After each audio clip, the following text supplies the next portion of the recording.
Salam saudara-saudara, salam sukacita, berjumpa lagi dengan saya, channel Sukacita Kristus. Saya Pendeta Muda Amorijai STH.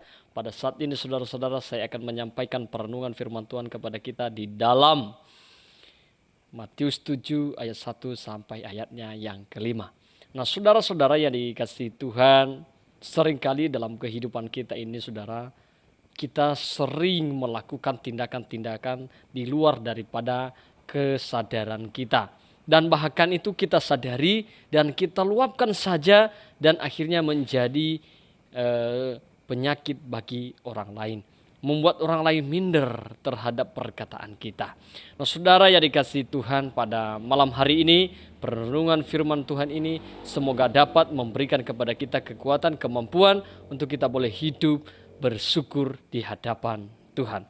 Nah saudara-saudara yang dikasihi Tuhan, pada saat malam hari ini saya sampaikan tadi bahwa firman Tuhan kita renungkan di dalam Matius 7 ayat 1 sampai ayatnya yang kelima. Begini firman Tuhan, saya akan bacakan kepada kita. Judul perikopnya adalah hal menghakimi. Ayat yang pertama, janganlah kamu menghakimi supaya kamu tidak dihakimi. Karena dengan penghakiman yang kamu pakai untuk menghakimi, kamu akan dihakimi. Dan ukuran yang kamu pakai untuk mengukur akan diukurkan kepadamu. Mengapakah engkau melihat selumbar di mata saudaramu, sedangkan balok di dalam matamu tidak engkau ketahui?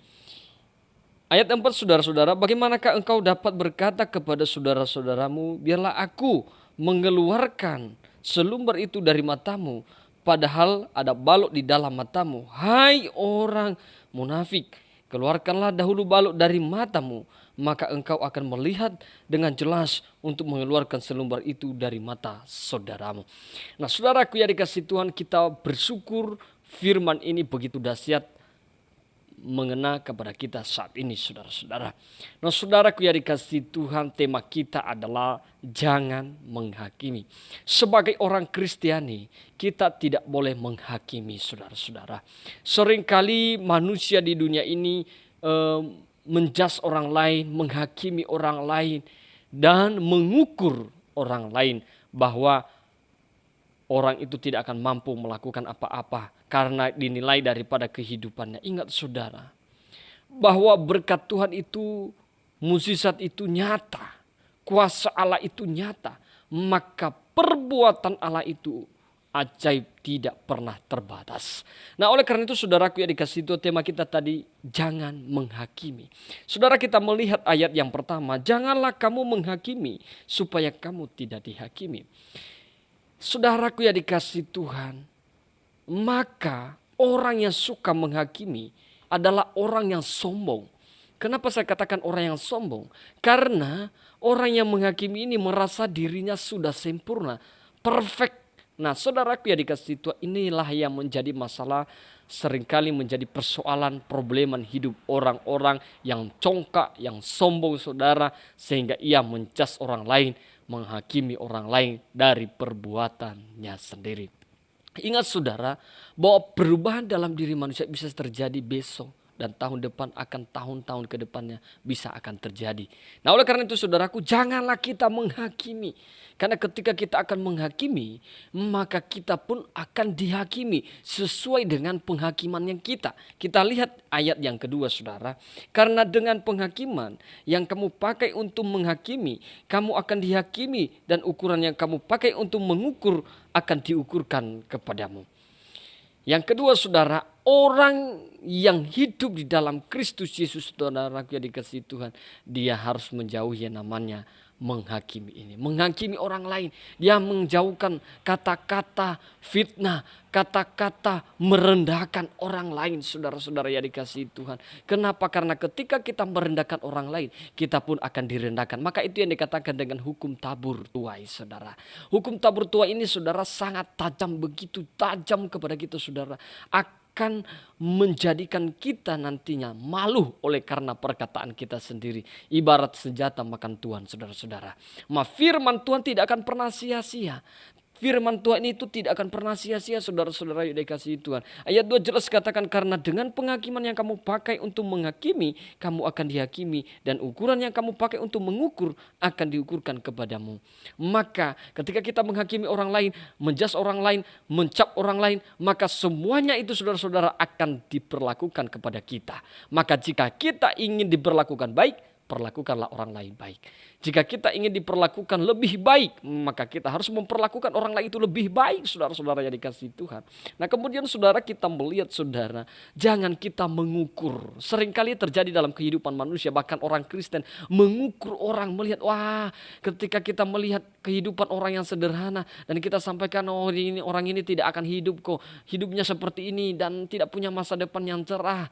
Ingat bahwa kuasa Allah tidak pernah terbatas. Tidak ada yang mustahil bagi Allah. Tidak ada yang mustahil bagi Kristus. Akan terjadi penyertaan, berkat berkelimpahan akan terjadi dalam kehidupan orang lain. Nah oleh karena itu saudara, itu yang menjadi pelajaran untuk kita. Kemudian saudara, kita melihat ayat yang ketiga. Mengapa engkau melihat selumbar di mata saudaramu, sedangkan balok di dalam matamu tidak engkau ketahui? Maka orang yang tidak menghakimi saudara, ia sadar diri. Ini yang pertama, sadar. Jika orang sadar diri, saudara yang dikasihi Tuhan, maka ia akan hidup dalam kasih. Jadi saudara, orang yang suka menghakimi ini adalah orang yang tidak sadar diri. Kenapa saya katakan demikian? Kita lihat ayat ketiga. Mengapa engkau melihat selumbar di mata saudaramu, sedangkan balok di dalam matamu tidak engkau ketahui? Saudaraku, seringkali manusia ini menegur orang lain, sosok menasehati, sok memberikan masukan, motivasi. Sedangkan dalam dirinya ketika menghadapi berbagai pada kehidupan, malah ia menggerutu dan bersungut-sungut kepada Tuhan. Nah saudaraku yang dikasihi Tuhan, maka yang paling penting dalam hal ini saudara, kita harus sadar dan kita menyadari bahwa perilaku kita ini saudara seringkali mencederai sesama kita. Seringkali menyakiti hati sesama kita. Membuat sesama kita tidak mampu lagi berdaya oleh karena perkataan kita. Nah kemudian saudara, kita melihat poin yang pertama tadi adalah sadar diri. Kita harus sadar saudara. Nah kemudian saudara, di ayat yang keempat dikatakan, bagaimanakah engkau dapat berkata kepada saudaramu, bila aku mengeluarkan selumbar itu dari matamu, padahal balok di dalam matamu. Ya, padahal saudara-saudara yang dikasihi Tuhan, ada balok di dalam mata kita sendiri. Artinya begini saudara, jangan sok-sokan kita, saudaraku yang dikasihi itu, sok tahu masalah orang lain. Tetapi kita tidak tahu bahwa begitu banyak masalah di dalam diri kita sendiri. Kita suka menghina orang lain, kita juga tidak tahu bahwa diri kita apakah sudah sempurna, apakah diri kita sudah baik. Belum tentu. Nah oleh karena itu saudara yang dikasihi Tuhan, orang yang hidup di dalam Tuhan tadi saya katakan, dia harus sadar diri. Kemudian saudara, ayat yang kelima, hai orang-orang munafik, keluarkanlah dahulu balok dari matamu, maka engkau akan melihat dengan jelas untuk mengeluarkan selumbar itu dari mata saudaramu. Jadi saudaraku yang dikasihi Tuhan, selain sadar saudara, maka orang yang menjauhi yang namanya penghakiman itu saudara, orang yang penuh dengan kasih. Orang yang penuh dengan kasih itu saudara, ia tidak melakukan tindakan-tindakan yang bodoh, tidak melakukan tindakan-tindakan yang egois, tidak melakukan tindakan-tindakan yang menyakiti perasaan orang lain. Nah saudaraku yang dikasihi Tuhan, kita lihat ayat kelima, hai orang munafik. Kata munafik ini saudara seringkali muncul. Kenapa? Karena banyak orang yang bermuka dua. Di depan kita baik, di belakang kita buruk. Bahkan dia itu menjelek-jelekan kita dari belakang. Nah inilah yang harus ditinggalkan. Orang yang hidup di dalam kasih saudaraku, dia tidak akan hidup seperti orang munafik. Lalu kemudian saudaraku yang dikasihi Tuhan, keluarkanlah dahulu balok dari matamu, maka engkau akan melihat dengan jelas untuk mengeluarkan selumbar itu dari mata saudaramu. Maka saudaraku yang dikasihi Tuhan, orang yang penuh kasih ini tidak akan menjas orang lain oleh karena perkataan dan perilaku. Dia menjadi contoh dulu, baru berkata-kata. Dan itu pun kata-katanya disampaikan secara bijak. Bukan untuk menyombongkan dirinya. Disampaikan dengan cara yang sederhana. Maka saudaraku yang dikasihi Tuhan, malam hari ini Tuhan mengingatkan kita agar kita menjadi orang-orang yang penuh dengan sukacita. Jadi saudaraku yang dikasihi Tuhan, jangan menghakimi. Dalam hidup ini Hak untuk menghakimi bukan hak kita, tapi hak Tuhan. Haknya Tuhan. Ya, ketika musuh kita ingin menjahati kita, kita tidak perlu membalasnya dengan kejahatan juga. Karena kita percaya hak pembalasan itu adalah Tuhan.